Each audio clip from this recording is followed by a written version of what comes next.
I've seen a lot of belt walks in my time, but you were flexing as you were walking in. So there's video of you just like, yeah. And I don't see a lot of that. I see a lot of like people wincing and going like, this doesn't hurt. Yeah. Just pretend it doesn't hurt. You on the other side turned it into like a free promotion for why people should be coming to train here in this gym. Because I looked at it and I just saw you and I go, the nerve of this man pretending like these things don't even hurt to the point where I was like, he literally is flexing on them hoes. Dude, when he got his on them, flexing on them hoes and the haters.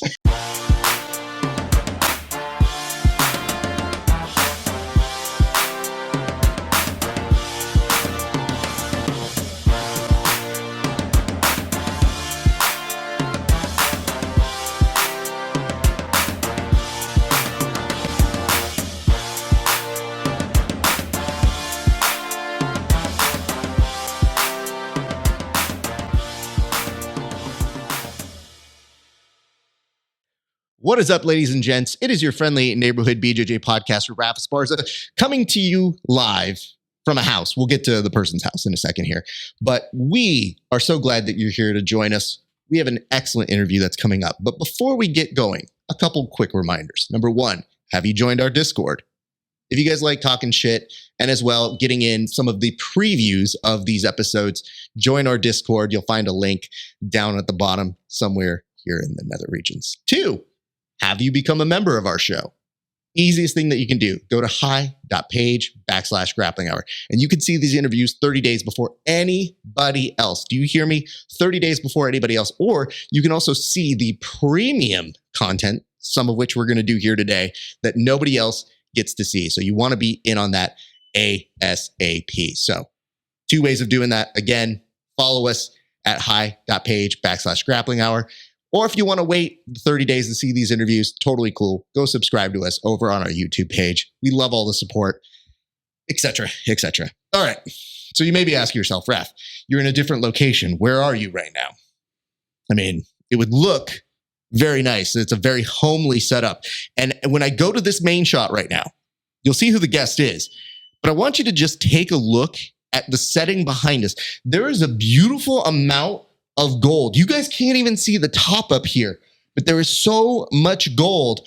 I don't think that Dory here would actually mind if I stole a few of these medals. I don't know that he would even tell, because look at, there's so much over here that legitimately, if I just took 2 of them, he would probably be a little mad. He would know which 2 they were because they're all marked here.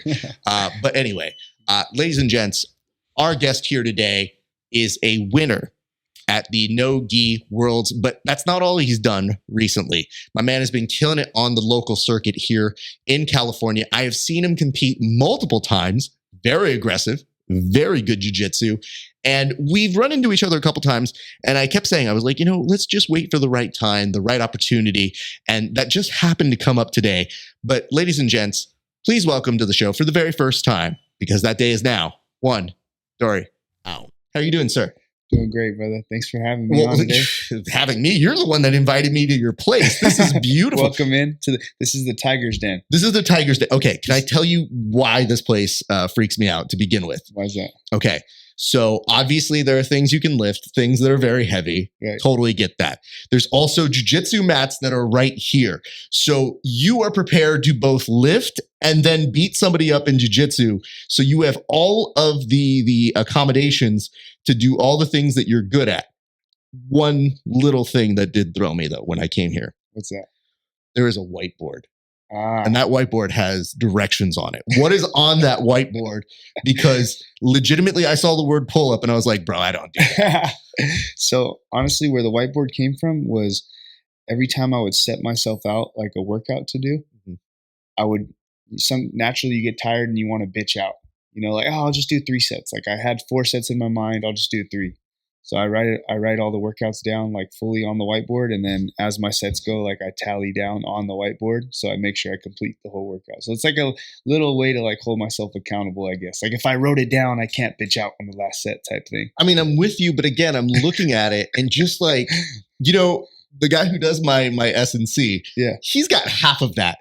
And the struggle he has to do to get me to do that one half is usually him having to be like, Raph, come on, man, you're here. Could you please do like one exercise bike or rotation? I'm like, no, dude, I don't. Like, listen, that's what real people like you, athletes, are supposed to do. Not me, the hobbyist. I'm not supposed to be doing that. So exactly. I mean, that's probably why I have to write it down, dude, because I know there's other people out there that if I don't complete all my sets, they're going to come try to choke me out or armbar me. So that's fair. And again, you're competing at a very high level. So I get that. I understand that. I'm not worried about that.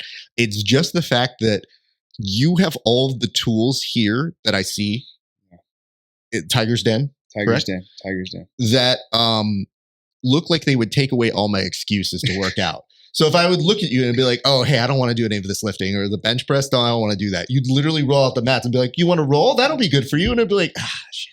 Whatever you want to do, we can do here. It's like it's a one-stop shop. So the reason I put this all together was honestly, I had all this equipment, COVID hit, so I was just getting it in. All this was actually set up in my sister's house. Before I moved here, when I found out I had a garage space, I was like, oh, I'm going to set up the gym. I'm going to have my weights so that way I have no excuse to get it in. Like if I'm running short on time, I can get a 45-hour like savage session in. If I want to drill, I have the drills here. I have the bands hooked to the wall. I could do my wrestling drills, but this is also my business too. I run my own personal training and I teach my privates out of here as well. So it's just a one-stop shop, man. And it's been so convenient and efficient for me. So, okay. I have to ask this because this is something that I started realizing for me during COVID, which is, training changed. We couldn't all go to where we'd like to go per se, right?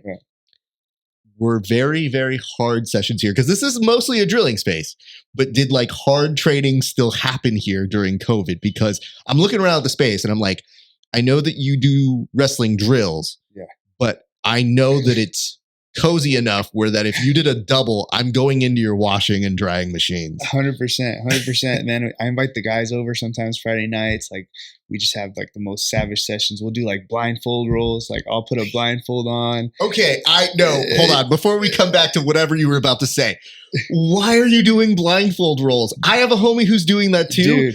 And I'm like, bro. You got to try it. It's not as hard as it may seem. Like once you get a hold of somebody, you know where everything is. It just makes it exciting, man. It's a Friday night. We're just trying to have fun with jiu-jitsu. It's not so serious. You know what I mean? Sure. No, I'm with that. My question to you is one person blindfolded and the other person not blindfolded, or is it both people double blind? We've done it all. We've done both blindfolded, one blindfolded, blindfolded one arm, blindfolded no arms, blindfolded legs tied together. We're just like, let's just see what we can do. What scenario in which your head do you have in which the legs are tied together? Like, have you been kidnapped and you're trying to simulate that? Like, what is that proving? I guess we're staying ready so we don't have to get ready, right? In any situation, I want to be all right. What is that saying? They say it's better to be a warrior in a garden than a gardener in a war. That's fine. But you know what? Most of the gardeners don't have their legs hog-tied before they're getting into some sort of weird jiu-jitsu battle. Yeah. I mean, listen, props for you. I'm a big nonsense person, so I'm always coming up with different games and fun ways of doing that. Have there been like any kind of thuds in the wall here? Or okay, you're nodding. Yeah. Okay. Oh yeah, and we have, as you can see, there's a lot of dumbbells everywhere. So we've had people hit their heads on the dumbbells and stuff. And so I have to make sure that people that come over are my buddies. They don't sue me, right?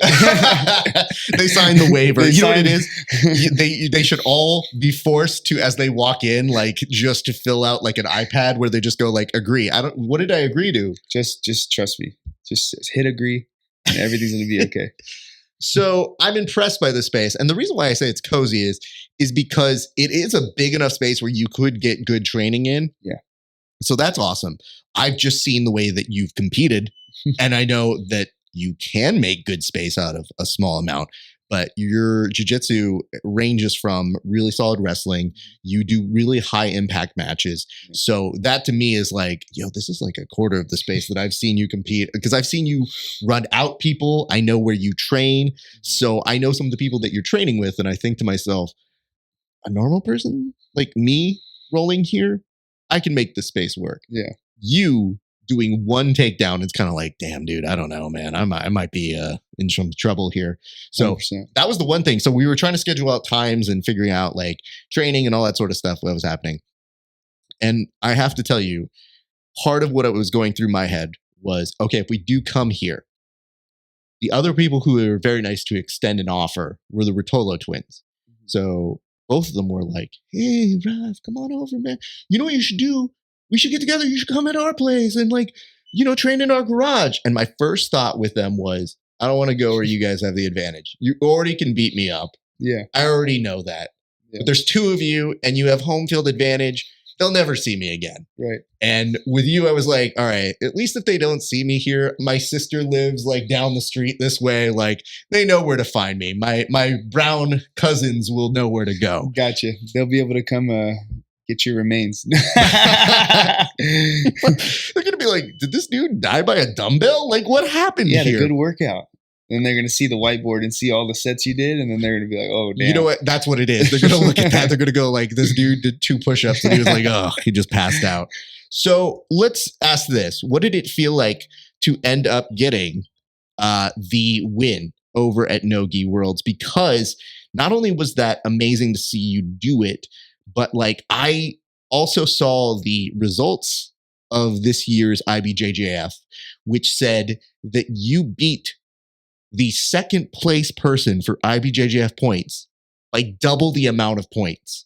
So that ranking, it's not easy to get. You have to go to a lot of tournaments. You have to be consistent and you need to win. So to do that, you did it twice. So it was like, yeah, this medal is pretty good, but also don't forget the fact that the results say you had a year-long, real solid win over big talent. So tell us about that. What did it feel like? Yeah, I mean, I think winning the double gold at the No Gi Worlds was like, it solidified it because I actually was #1 ranked going into the tournament. So I was winning by like first place, I had like 480 points, whatever. I was up by like not many points, but being #1 in the ranking doesn't really mean anything unless you show out in the tournaments. Yep. And I was doing well year round in the tournaments, but I was coming up short in the big tournaments. So it was super important for me to like come out on top this one and prove the #1 ranking. Cause when I wasn't ranked, I was like, dude, #1 seed, that doesn't mean shit. Like I'll kill that guy. So I don't want to be the #1 seed and be like, oh, I'm the shit. No, you have to prove it. So to come out on top at the biggest tournament of the year for No Gi, it solidified the #1 ranking. So after winning the double gold at the world is where I acquired all those points because it's like you get the most points for winning that tournament. And then if you win the absolute for that tournament, that's why the margin was so huge in the points for the ranking. So I had like 1,200 and then second place had like 450. So it was a large lead on the points, but just to prove it at the tournament is what was important to me. Cause yeah, you can do a lot of tournaments and acquire points. Like, okay, if you compete a lot, you have a lot of points. Right. I mean, that's cool. But can you do it on the biggest tournament, the biggest stage? So that meant everything to me to like come out on top, but also win the tournament. The reason why it's so nice to do the interview here for me is because you feel like obviously the gym helps, but this is the extra secret sauce that's here. Like this and seeing your whiteboard and seeing not only how you train people out of this garage, but it tells me the dedication that you're putting in as the athlete on top of this work that you're obviously doing with a very good gym. It's just, that's the little bit of difference that it makes for them in that big of a tournament. Now, the nice part is you get to see the results of that when you see those big differentium in, in points between you and second place. Yeah. That feels nice. But like you mentioned, it would have meant 0 things if you didn't come home with a win. You would have been like, cool, I won. And now that I do the math, it's entirely feasible that you wouldn't have won, but still been the #1. Yeah, exactly. So yeah, I still would have been ranked #1, but I would have been like, okay, you just compete a lot, bro. Like you just acquire a lot of points because you're competing 2-3 times a month for IBJJF. So that's why it was important to me. And then coming back to speaking about this garage, like this is what makes me in here. Because if you watch any of my matches, I get my confidence in the later part of the round. So if it's like for purple belt, it was 7-minute matches. Like if you don't get me out of there in the first 3-4 minutes, the last 4 minutes are mine because I'm putting in the cardio. Like I have 1,000% faith in my my cardio to where like I feel guys start to tire out and I'm not even breathing yet. So if you don't get me out of there in the first 3-4 minutes, like I feel good. I feel confident in my chances of winning the match in the later rounds, and that just comes from here doing the extra stuff, drilling, doing my 45 to an hour minutes of solid wrestling drilling with bands and a weight vest on. Like I'm not going to get tired. So, but that just comes from having this setup here and investing in myself to create an environment where I could put in work and it's private. I don't have to like call up, hey, can you open up the gym? Or I just open up my garage and get it in, turn up some music and just get after it. I invite some buddies over, sometimes like small group guys that are hungry and that just want to grind with me. And we put in work in here. So this is everything for me. Like I spend a lot of my time in here and this is the spot right here. That's awesome, man. And again, thank you for opening it up to us because it does feel a little different getting to see the Superman, isolation area where you come over and you go, oh no, this is where he powers up. This is where he becomes the person that we see compete. So it does give a little bit different from the interviewer side, a little bit different of a feel because you get the idea, the sense of the hours that are put in, the medals that obviously are nice. They're good motivation, but it's almost like seeing that physical representation up here. It's not the reason you do it. There's obviously other reasons you do it, but it definitely like reminds you like, oh, you better probably finish that whiteboard. 100%. Otherwise that goes away and you can't do it at the next level. So I do want to acknowledge that. Now, I do have a couple qualifying questions here because I do want to get into the tournament, but I did want to ask this first. With these weights, you mentioned that you kind of built this during COVID. Yeah. Were you buying these at COVID prices then? Because you mentioned the investment and I didn't put them together until now, but I was like, oh my God, the amount that they were charging for any weights during COVID was obscene. I luckily was starting to acquire like even before COVID. So a lot of the stuff I had already, but I'm not going to lie, I did buy a lot of the stuff during COVID too. So yeah, man, spent a pretty penny in here. Listen, I've done the tally on what market resale price should be on most of this stuff. And when you say that you put in an actual amount, like it's an investment, it's true because a lot of this stuff was not cheap at that time. 100%. But I think I can absolve you of some of it and say it does look like it is paying off. So it is nice to know, that you can see the manifestation of it. But back then, there's no assurance. It's just, this is what I think we should do. How much do you want for these egg weights? Right. Sir? Right. I'm sorry. This is what it normally goes at. This is normally $20. What do you get off telling me it's at $100 right now? And they know people will buy it, right? Yep. And they know people will buy it. Because I remembered looking up some, and that's how bad COVID got for me, where I was isolated, where I go, I guess I should lift weights. And then it just became like, well, it's the only way I'm going to get in a workout, or I don't know, jiu-jitsu is my thing. If I can't do that, what am I going to do? So I definitely remember feeling those feels. Let's get back to the actual no-gi element as well, because when you were doing that, what did the tournament feel like to you? Because we got to understand what it felt like to win, but do you mind giving us just kind of like a highlights of what the actual competition felt like to you? Yeah, for sure. So this was my second time doing No Gi Worlds as a purple belt.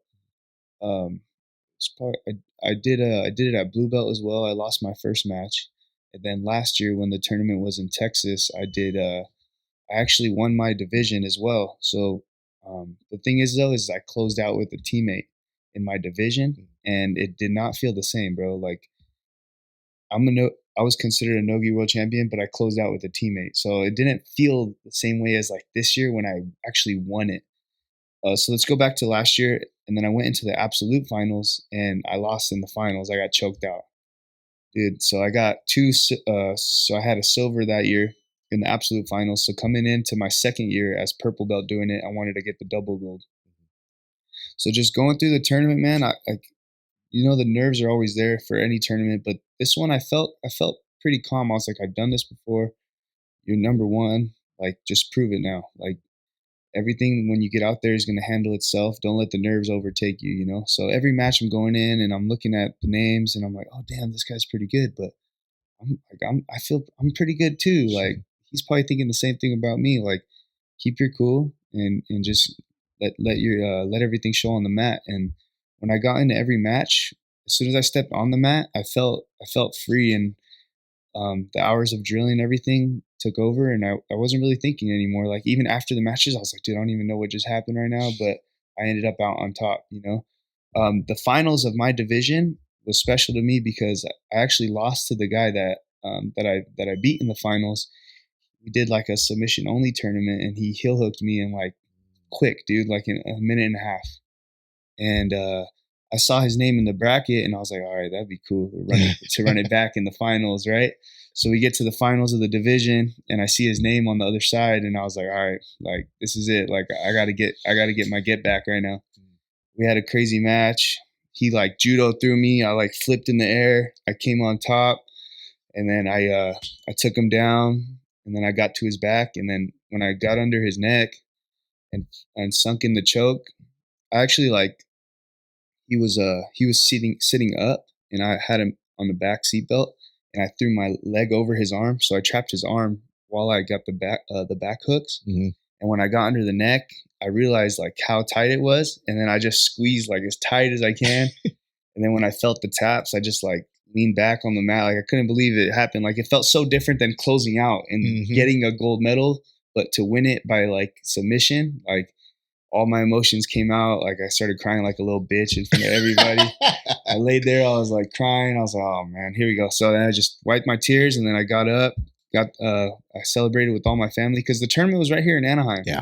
I live 5 minutes from the venue. So it was like home court advantage. I had like 20, 30 people there watching, like yelling and screaming.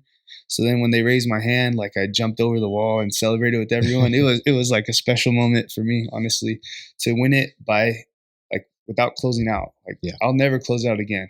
After closing out, like, I got the gold medal, but I won 4 matches and closed out the finals at the Worlds, right? Yeah. But closing out's not the same, man. Yeah. Like, winning it is special.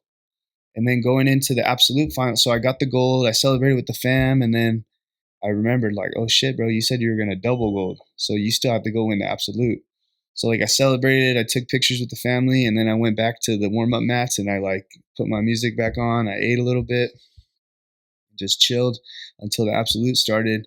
And then going into the absolute, I saw some of the names, and I was like, they're good, dude, but like, you're good too, bro. Like, come on, like this is your time. So then first match, I fought this guy before. I beat him.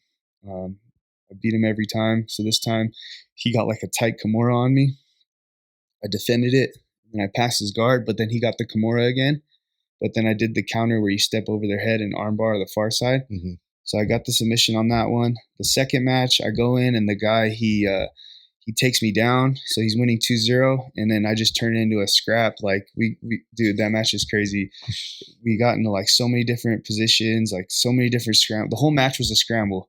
And then in the last like minute and a half, I found myself in mount, and I have him mounted, and I have him in 3/4 mount. I'm about to mount, and like, I have both underhooks, and I'm crawling him up.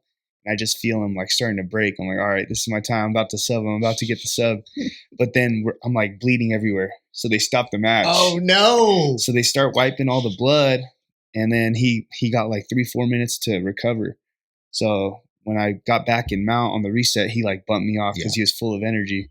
But if I didn't have blood on me, I think I would have subbed that guy too. And then now it was the absolute finals. The guy was a good wrestler. I pulled guard and I swept him from half guard.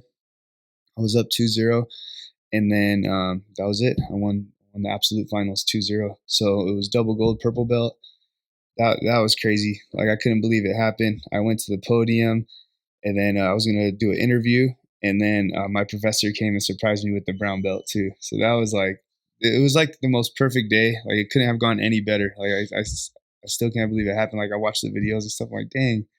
because you always see the videos of like the person with the double gold getting their promotion, like, oh shit, that's pretty cool. Yeah. And then I saw it and I was like, oh shit, that's you. Like you did it. And it was a cool feeling, man, honestly. So that's kind of like the breakdown of the tournament. It just told me like, dude, like you belong, like you work hard, like you haven't been doing it as long as most of these guys, but the extra work you put in is like caught you up. Now it's like time to pass them up and take over.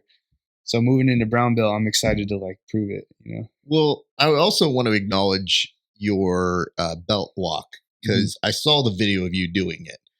And I've seen a lot of belt walks in my time, but you were flexing as you were walking in. So there's video of you just like, yeah. And I don't see a lot of that. I see a lot of like people wincing and going like, this doesn't hurt. Yeah. Just pretend it doesn't hurt. You on the other side turned it into like a free promotion for why people should be coming to train here at this gym. Because I looked at it and I just saw you and I go, the nerve of this man, pretending like these things don't even hurt, to the point where I was like, he literally is flexing on them hoes. Dude, when he got his on them, flexing on them hoes and the haters.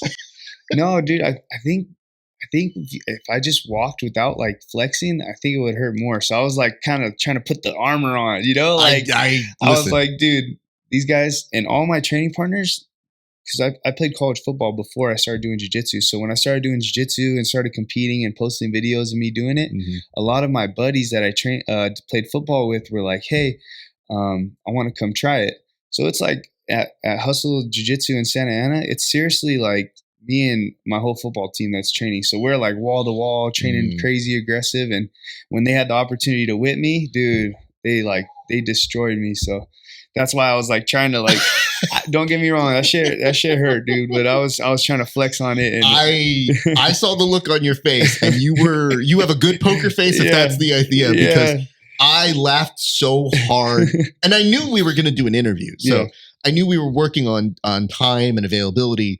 So when I see these things, I go, well, I'm glad we're doing it after this, because seeing the look on your face, it just made me think to myself, well, I couldn't do that. And I definitely would be, and I don't know how you are, it might be similar in this way.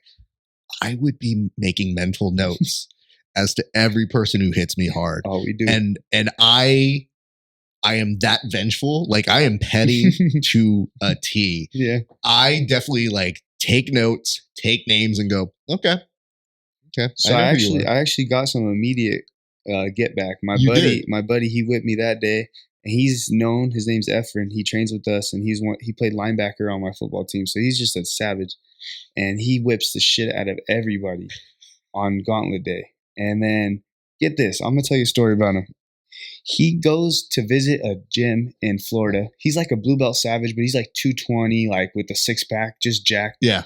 And he's working in Florida. He goes to a guest gym and asks if he can train there. And he's the guy that doesn't go easy on anybody. You could be a white belt, he's gonna go savage. If it's a girl, he goes hard on everybody the same. Like he doesn't like let off ever. And he tells me that he goes to this gym and he's like calling out the black belts and like picking them up, and like he's just an asshole, bro. Oh no. So he's just like throwing them, and then it happens to be promotion day that day. So people get promoted, and he's over there whipping the shit out of all of them, and he doesn't even know them. It's a promotion day, and he's a guest visitor, and he's over there whipping the shit out of people. So this guy, he whips the shit out of me, and then he gets promoted to purple belt 2 days later. So I'm like, all right, here we go. So then I whipped the shit out of him, and I got like a couple extra ones in, and his back was all like. So I'm darker, so I didn't really have that many marks. Oh, no. But he's a little lighter, and his whole back was like bloody. Oh my God. And I was like, okay, that's your get back. This for that school in Florida that you visited and whipped the shit out of all their students. My man's coming over there being like, that was for some orphans too. Kids who couldn't read, kids with cancer. I got you for all of them. And be like, I didn't do anything that you might have. Right. You wouldn't have cared. If you were rolling with a kid, you would have whipped him too like exactly. that. That's really funny. He's no mercy, bro. He's no mercy. But it's good to have training partners like that, man. When we're all in the room together, like the intensity is crazy at our gym in Santa Ana, Hustle Brazilian Jiu-Jitsu. It's like we might not be the most technical, but we're going to scrap. We're going to scrap. We're not going to tap easy. Like we're gonna roll all over each other. It's a smaller space, so we're all over each other, but it gets hot in there. The energy is freaking insane. It's a good place to train. It's very funny to hear. I want to acknowledge this as well. So, do you mind put your forearm back out? Because I've been like literally just trying to compare.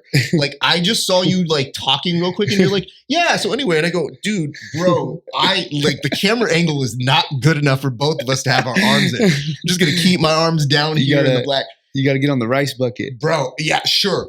That's really going to get me to here because I just literally saw this and I was like, dude, calm down. Don't always flexing, bro. Always flexing. I'm always ready. So that's good. I enjoyed that.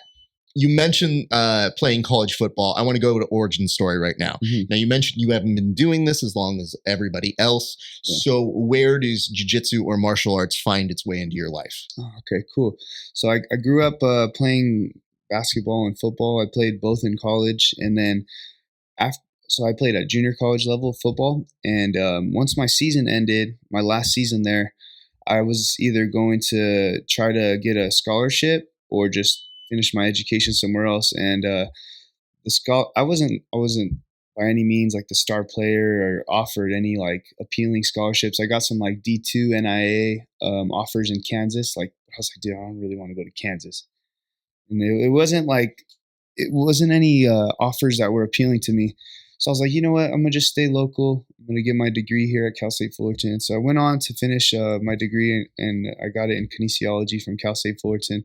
But right when I finished my my last season, my buddy Tony was training, and he's like, "Come try it out, man." And before that, I was going to work out, and I had no motivation, man. Like I was going to the gym, and it just like my whole life I was training for a sport. And then when I wasn't playing a sport anymore, I didn't have any motivation to work out.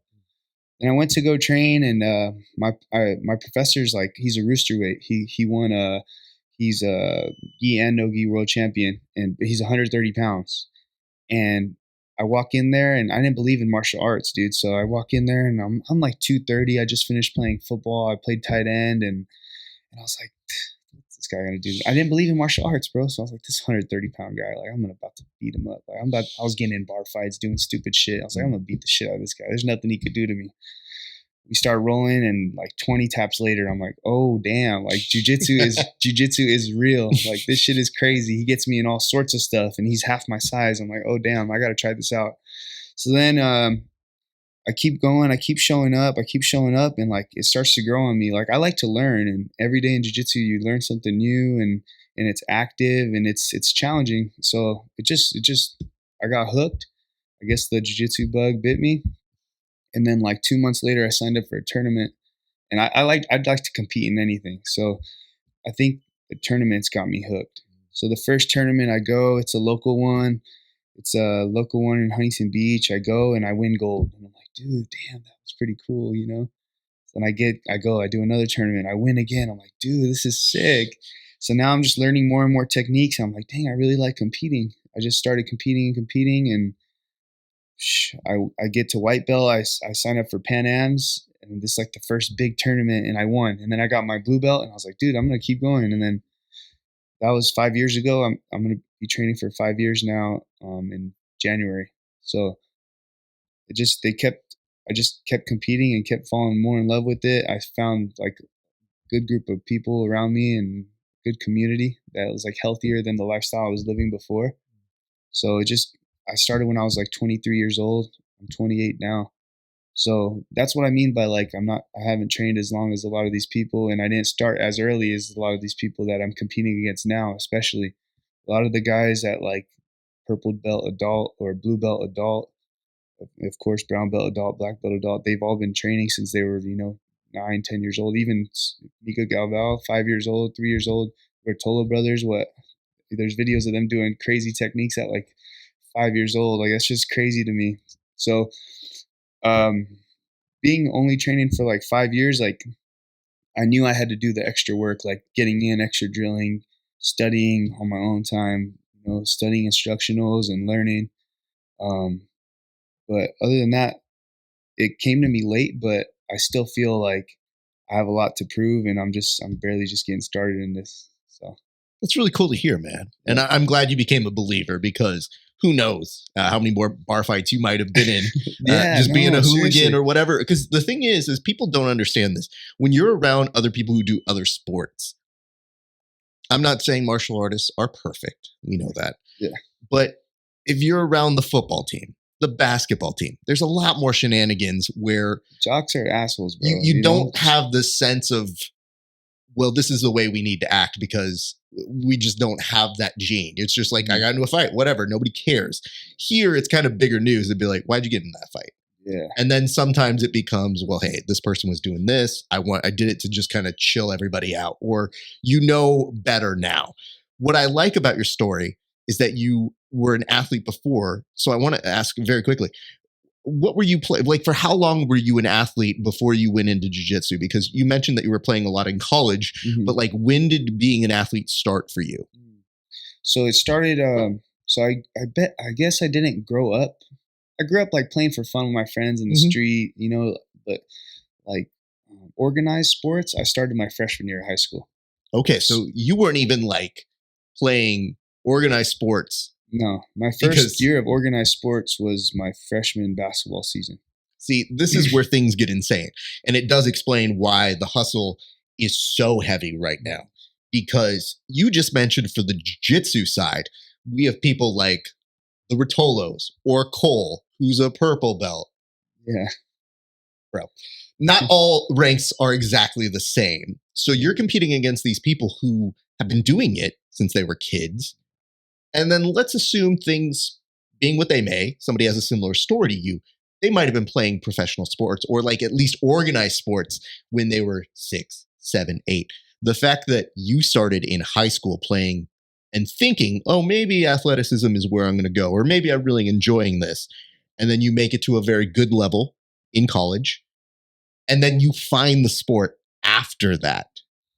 That's where things get more interesting to me, because I go, man, you found a good way to kind of level that playing field for yourself.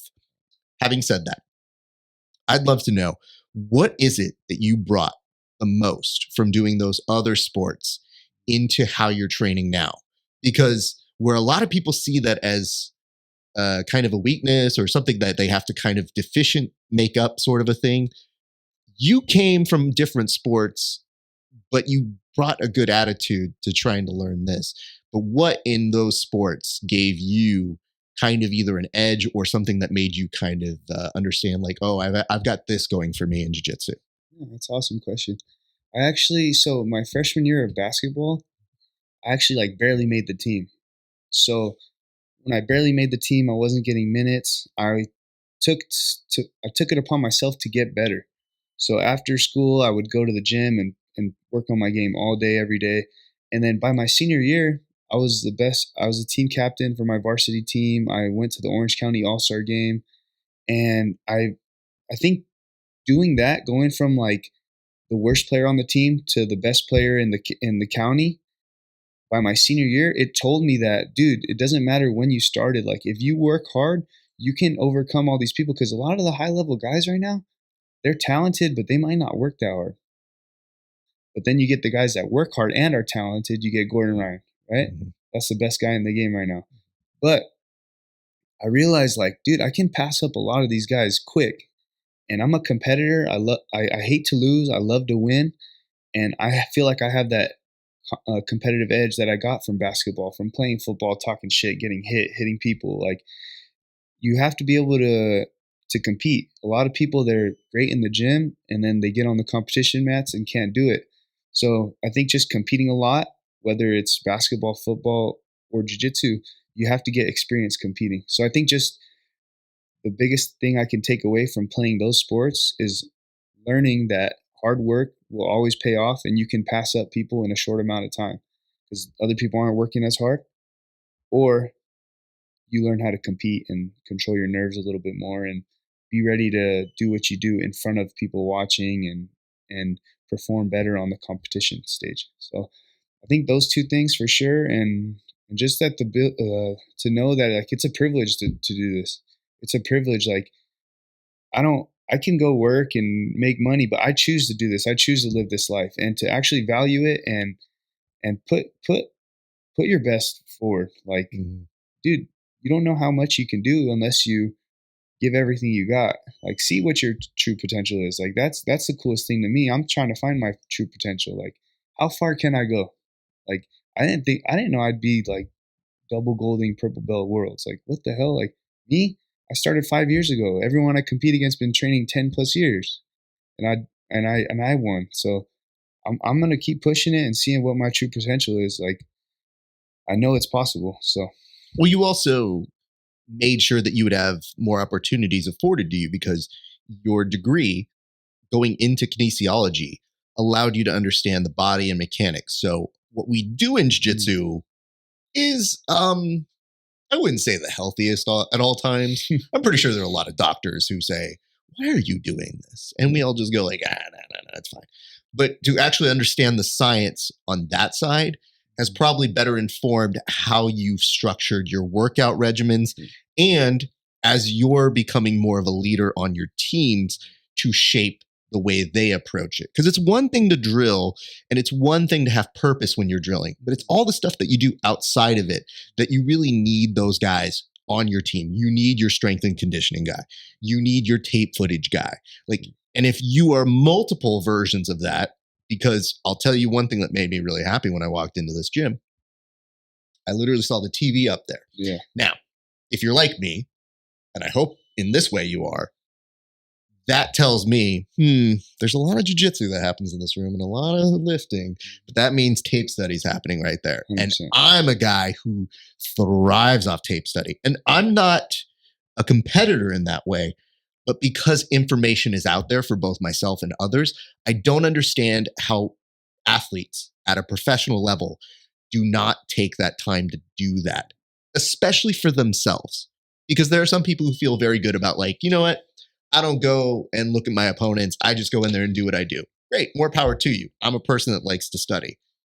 Having said that, the one person you can always control is yourself. So if you're not studying and looking at footage of yourself or rolling footage or things that you could be learning, I feel like that is something that you are doing as a detriment to yourself. So it tells me that you, again, you have come up with a system or a process that has helped you achieve.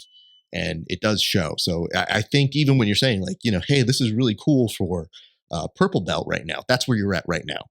You know, it speaks well for where you're supposed to go or where you could be going, especially given that drive and that focus. I do want to ask this because I always ask people who are highly competitive. I'm not. And I know that about myself. I'm competitive in the way where if it's one of my friends, I make it fun and I come up with silly ways of doing it. If it's somebody who I'm literally matched up against, I don't care. I know that about me, and it took a while to figure that out. For people who are competitive, because I don't have that mindset, I like asking, outside of jiu-jitsu, what is the most embarrassing form where you recognized, I'm a little too competitive? This is probably, people are looking at me, things are weird. My family got mad at me because I'm creating a scene for Candyland.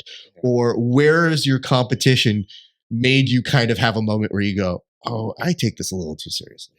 dude. Well, I mean, I was with family on Friday, on Saturday for Christmas Eve, and we're playing like a board game where we have to guess out. You have to act something like a charades type of game. Okay. And I'm finding every way that my family is getting an advantage, and I'm like being a judge, like, no, you can't do that because this, and then it gives you the advantage there, and then now like the game's so serious, and I mean, you know how families can get, dude. Yeah. So we're getting super serious over this dumb board game where we're all supposed to be in the holiday spirit and like having a great time, and I'm over here yelling at my sister, she's yelling at me, and like we're getting in an argument around the whole family, and I'm like, all right, dude, like maybe we should kind of just have fun and enjoy the time, but that's the competitor in me, bro. Like I'm trying to win everything, and when I'm winning, I'm having fun. So I guess now I want to ask a qualifying question here, which is, it sounds like maybe you're not the only one that's competitive in your family, because it's not just you recognizing that about yourself. You mentioned that your sister's yelling back at you. Yeah. So is the family competitive, or is this like a sibling thing? Like where does this fall for you? I think each of us are extremely competitive. Like it's my older brother. So I'm the youngest of four. So my older brother is the most competitive. my sister Diana, the second oldest, she's super competitive. Doris, we're all competitive, dude. I think that's where it comes from. I think that's where it comes from. We grew up with the Nintendo 64, and there's 4 of us. So we had 4 controllers. We'd play Mario Party and go like, dude, we've been competing since we were kids. So I think that's what made it this way. Where do you rank on the Mario Party for your family? I was the youngest, man. So like I was always the worst, honestly. Really? Yeah. Yeah, my older brother won everything always, and then I would kind of just tag along and try to figure out how to play. But has that ever made you go like, oh, you guys should come to jiu-jitsu? No big deal. Like, no. I'm not competitive there. I promise you, just show up. Yeah, right? It's no big deal. Yeah, you know what's crazy though? My brother's like he's the one that got me into sports in like freshman year, and he's the one that motivated me. Like he used to kill me, dude. He used to kill me in our workouts. Like he'd make me cry every workout, bro. Like just a big brother that wanted to push me, but pushed me a little too hard. Yeah. So he grew up boxing. So he was a boxer, and I was like, man, you should come try jiu-jitsu. So then he came to jiu-jitsu, and this was probably when I was like a blue belt, white belt, and something in me, like going against him, I swear I lost what I was doing. Like I couldn't, my jiu-jitsu wasn't working against him. Like it was like a weird power that my older brother had. Like I couldn't perform the moves on him. Like I didn't have it in me to submit my older brother, if that makes sense. So it's funny you say that. I did invite him over, but I couldn't even beat it. Like I didn't have it in me to make my brother tap out. I think it's because I look up to him so much, and like I look at him as a father figure almost. So like I couldn't do it to him, but it's funny you say that. Well, I have somebody that's similar. I didn't have brothers growing up. I had 2 sisters, 2 older sisters, and I was the youngest. My buddy, who's the best athlete in the school, he was the youngest of his family of 9. What? But he was amazing at sports. Like just really a really good friend. Yeah. And he's the reason why I knew when I started doing jiu-jitsu that I had good defense. Because when I would roll with people, they were like, I don't know how to put this, but you're not winning, but you're not losing. Got it. And I'd go, yeah, sure. And they're like, how did this happen? I was like, oh, when I wrestled with my buddies when we were growing up, my superpower was durability. So I didn't know what I was doing. None of us, nobody knew what they were doing. We were all idiots. Yeah. But somehow I would just be like Teflon and just keep showing up. And I go, well, I guess that's my thing. So I formed an identity based off of that in my jiu-jitsu game where I go, it's hard for people to submit me. Oh, that's a pro for my friends who train and compete. Oh, that's a pro for breaking down things because I know what they're missing. Right. Oh, it means I know how to teach this because I see this is missing. So I learned how that became my thing. And he came to train with us. I was like, hey, man, come. And he's like, you're just, I don't know if I want to. And I was like, bro, we're so beyond that now. I don't know how to explain this to you.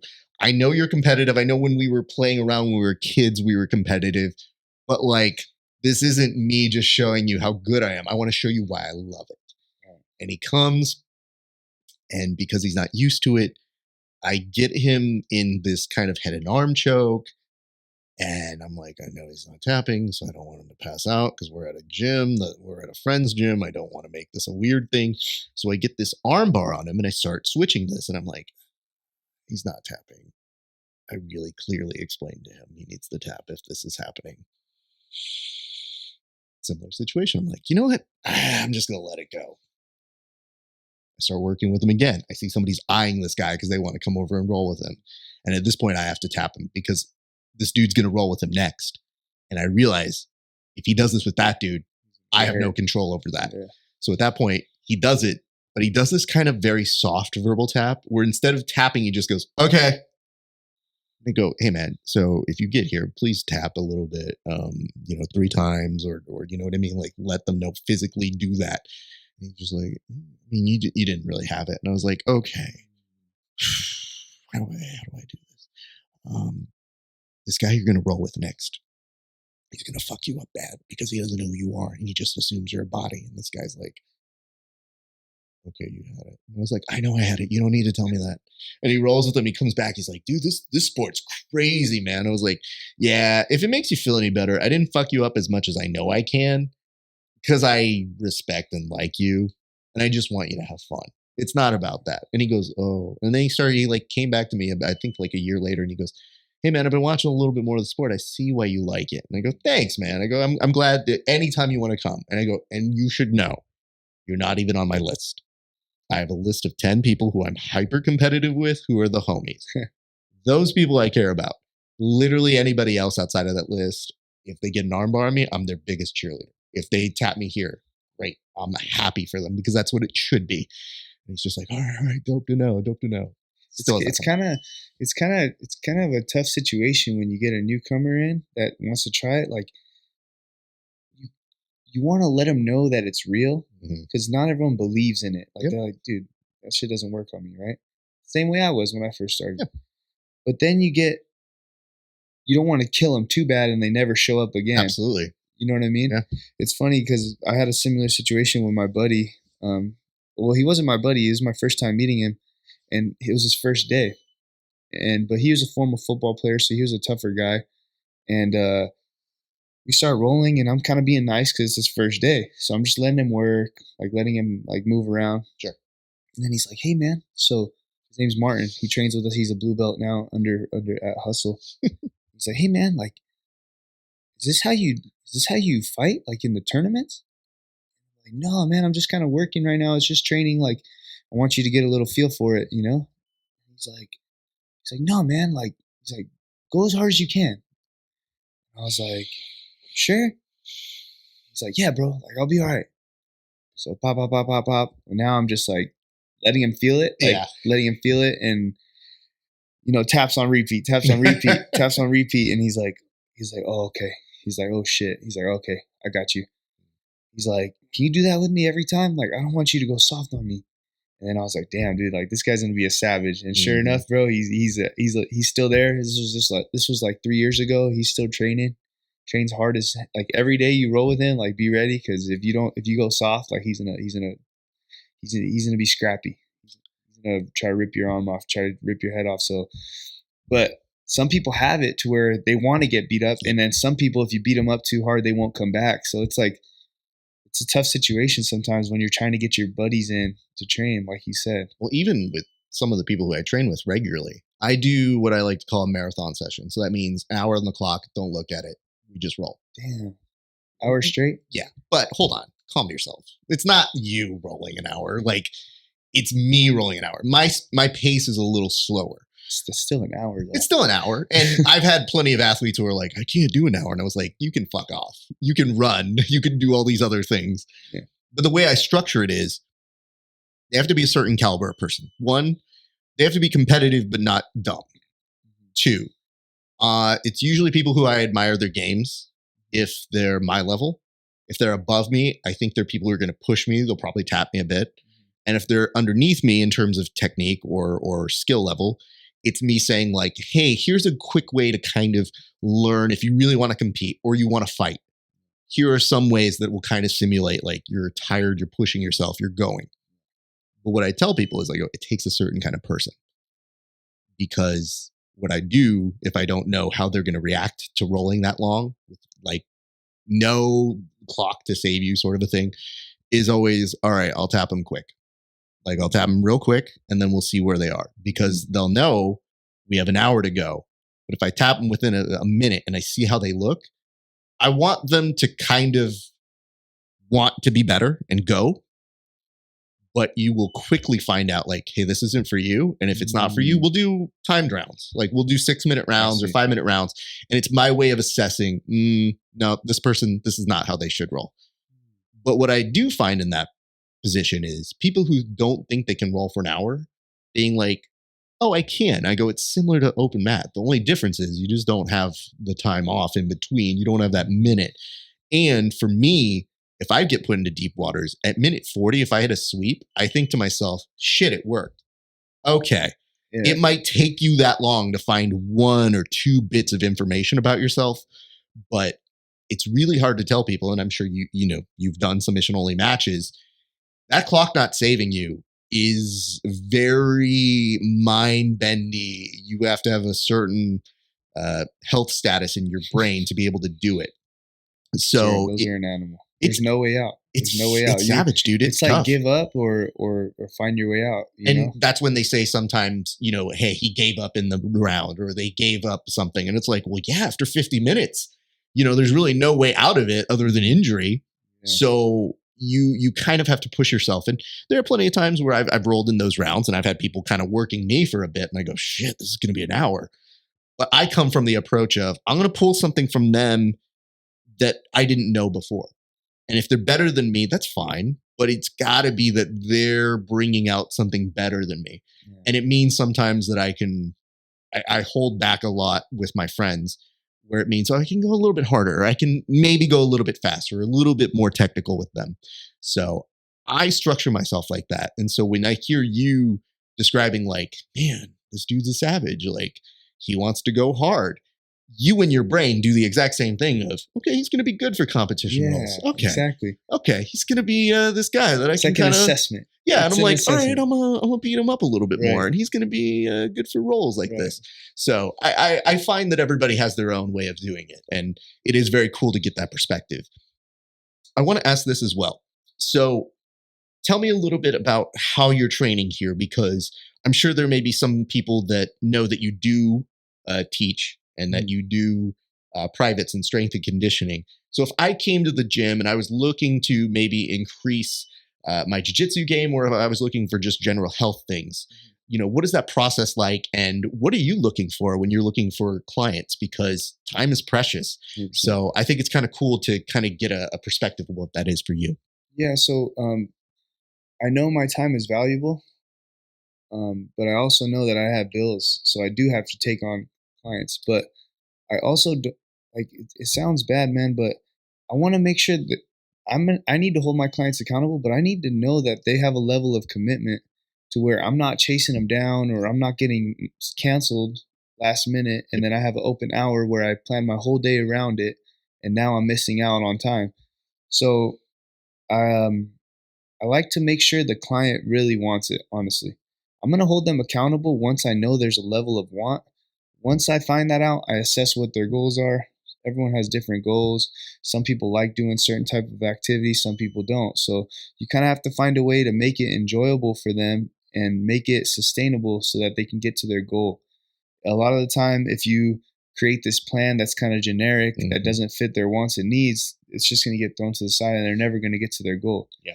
I like to create a lifestyle for people to do that they can sustain over time. Like I don't really like training people like, oh, I have this coming up in 3 months. I want to lose 40 pounds. Like, yeah, I can get you there. But dude, after that certain date, you're probably going to go back to your old lifestyle and you're going to gain it all back. Yep. So I just like to make little lifestyle changes, like, hey, let's make sure we get our workouts in for the week. I know you're going to mess up on your food, but let's try to keep our food in check during the week for the 5 days. On the weekend, don't go too crazy, but just make sure that you have a balance that during the week, you're going to grind, you're going to get your workouts in. And then if you happen to have a cheat meal or you want to take your lady out on dinner, I get it, bro. Like, this is life. It's not going to be, you're not going to be able to sustain a freaking diet to where you're going to get to 10% body fat for your whole life. Like, let's find something that's sustainable for you. Yeah. Like, what activities do you like? Let's do that. What food do you like that's healthy that we can kind of stick with? Do you like cutting carbs, or do you like doing portion control? Do you like intermittent fasting? Let's find a way that we can get you in a healthier lifestyle that's sustainable. So like going back to the question, I just want to make sure the client is in, because I don't want to be chasing you around. And if you're messing with my training schedule, I'm the most important person in my life. So I need to get to my goals first. Sounds selfish, but this is what I do. So I make sure that they're all in, and then I create a plan that's going to help them live a healthy lifestyle. Training wise for me, I do all my competition training with Lucas Leitch in La Habra, and then at night I do all my training at Checkmat Santa Ana, Hustle Brazilian Jiu-Jitsu, and then I do my strength and conditioning 4 or 5 days a week. And then I do drilling 4 or 5 days a week too. So that's pretty much my training split. I know that I haven't trained as long as a lot of people, so I know I need to do the extra work to catch up, you know? So it's showing and it's going there. I'm sorry, I blanked out after you said don't go crazy on the weekends for food. Everything after that's a blur because I just tuned out and I was like, there's no way I could work with you. It's so hard, right? I tell our guys famously, if we have like an open mat on the weekend, Yeah. I'm like, hey, I need a couple extra rounds. And they're like, dude, I'm tired. I'm like, listen, I'm trying to eat, y'all. Yeah. Like, I need to work this off right now. And they're like, Yeah. okay. And I was like, hey, I just remember I'm going to have a beer, put another 5 minutes on the clock. Yeah. And they'll just always laugh but at me. that's going to keep you balanced, right? Like, Yeah. dude, like, but okay, say you go do that and you go have a good time, you go eat, you go drink, but you didn't get the rolls in. Dude, you're going to balloon up and it's Absolutely. not healthy, bro. Like, especially with COVID, like a lot of obese people getting sick and they're dying young. Like, bro, this is your life. You have to take care of it. You have to find a way to live a healthy lifestyle is the way to go, man. You're going to live a long life. You're going to do better at your job. You're going to do better in your relationships. I firmly believe in healthy lifestyle is the way to go. Yeah. So I think that's what jiu-jitsu helped me with the most too. Like I've always been into working out and lifting and stuff, but you can't drink and eat like shit and then go train jiu-jitsu, bro. Yep. You're going to get killed. Yeah. So it's a good way to hold you accountable. It's a good balance. And for me, like, you know, I'm not drinking every night. I'm not doing any of that stuff, but I definitely know that there are times when I've turned down drinks because I go, oh, I got to train in the morning. I cannot be like that because I'm training with X person or Y person. They will massacre me if I'm a little off. And it is weird how that brain just adjusts where I'm like, oh, that's a bad day tomorrow if I do this. And it's just part of growing up. True. I want to do this. We have to start circling right now. But as we do, I want to give you an opportunity to shout out everybody who helped you. But before we get to the shout outs for everybody, I noticed that you were putting up on your social media, you're selling merch. So this is one of the shirts. I know that you're selling a whole bunch of other stuff. So why don't you go ahead and look at that camera? Okay. We're going to do two things here. First is going to be tell the people where they can come find you and train with you and all that sort of stuff. Right. And then two, remind the people about the merch and what you have coming up, because I know that TV's up there for good reason. I know you're doing a lot of technique breakdowns. So why don't you go ahead and let's do this. Let's do this. All right, guys. So this is I'm Down. That's the name of my my brand.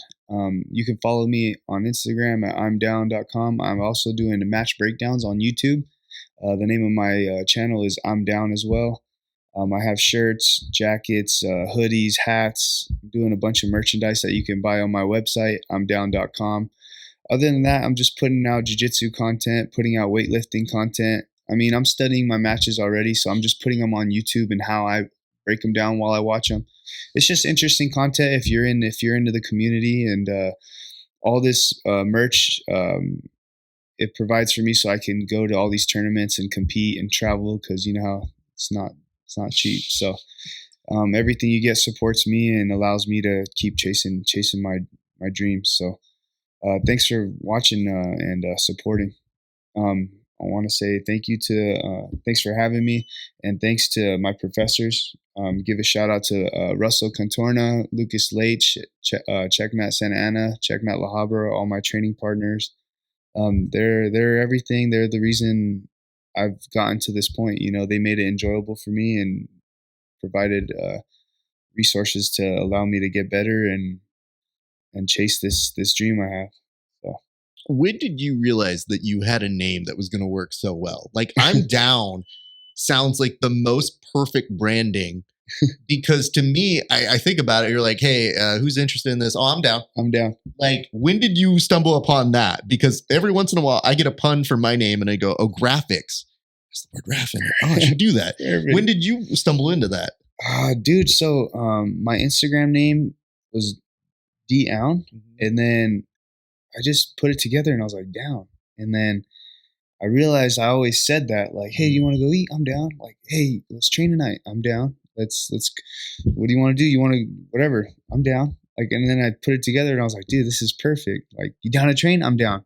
You down to roll? I'm down. You want to lift? I'm down. So grab a beer? I'm down. So I just put it all together, and it was perfect, man. And everyone liked it. Everyone liked it. There's a moment, like a Kaiser Soze moment, where you're like, I am down.